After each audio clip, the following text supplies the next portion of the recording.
یو سړی و د شیخ عبدالقادر جیلانی رحمت الله تعالی علیه مرید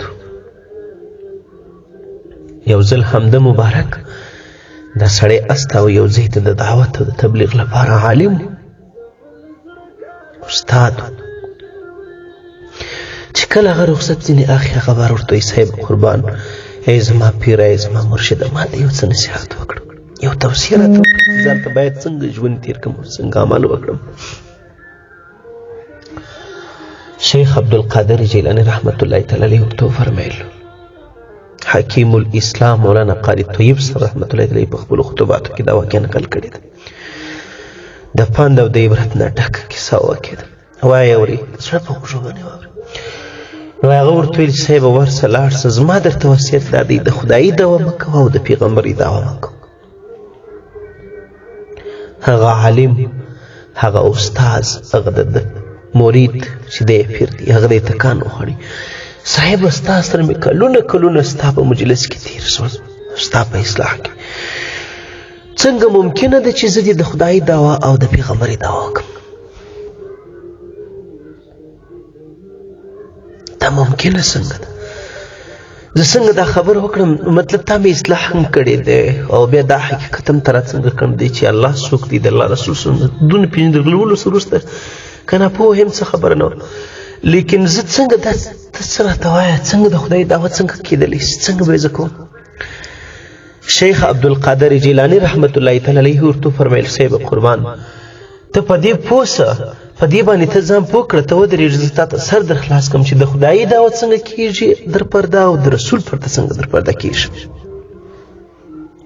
زموږ ډېرو خلکو ته ګوري د خدایي دعوت دا ده چې ته یو خبره وکې خپله رایه پیش کې خپله مشوره پیش کې خو هغه دقه شانتې یقیني وګڼې لکه د الله کلام د الله خبره هغه څه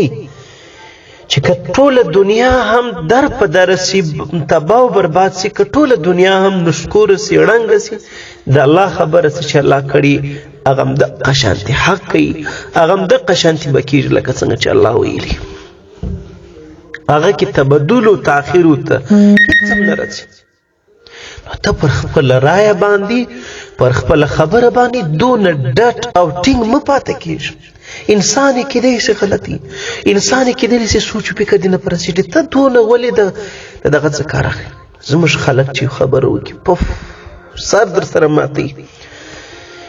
د ژونده به دې بېزاره کړي د کوره به دې وباسي خدای بندګانو تاسو دې خبرې ته ګوري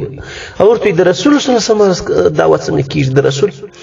ورته د رسول هره وینا چې هغه برته در پیدا د الله وینا یې صادق یې رښتیا یې وګورئ عزیزانو 1400 کاله نبي کریم صلی مخکې یو څه ویلي دي نون رښتیا کېږي نون هغه خبرې موږ تاسو په سترګو وینو 1400 کاله مخکې وړاندې نبي کریم علیه السلام ته چا دا خبر شو دی نو ګواکې دغه خبره هم برته د الله رب العزت ته دا رښتونې خبره ده دا هېڅ رنګه بله کم نه کېږي دا حقیقت ده ته خپله خبره په داسې هیئت کې مه پېښوه چې یعنې دا دغه رقم ده بله کم نه کېږي چې 100 واره سي نو ولکه بله کم ځي څه پلانه سي نه نه نه نه عجز اختیار کا عاجزي اختیار وه هر څه د الله په قدرت کې دی د الله رب العزت او د الله د رسول صلی الله علیه و وسلم د ادب او احترام خیال ساته همدغه زه درته وایم انسان له عجز پکار دی تیر و ویر پکار دی نو ځکه وایي زه درته وایم چې ته خپله رایه په دغسې اشکالو کې مه پېښوه دا در پرده د الله رب العزت د ربوبیت او د خدایي دعوه ده او هغه در پرده د رسولو د رسالت دعوه ده زما قدرمنو مسلمانانو نن چې یو رایه سړی پیش کړي نن چې یو خبره سړی وکړي ځان مړ کوي خو چې